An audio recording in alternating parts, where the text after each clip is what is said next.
சவுண்டாக பேசி நல்லா சவுண்டாக பேசி இன்னைக்கு நீ பேசுறது நாளைக்கு ஆமாம்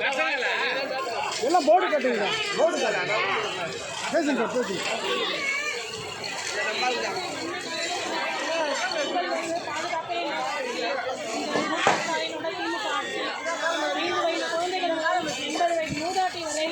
பெண்களுக்கு பாதுகாப்பு இல்லாத இன்னைக்கு தெருமுனைக்கு கஞ்சா பள்ளி மாணவர்களும் சீர்கட்டு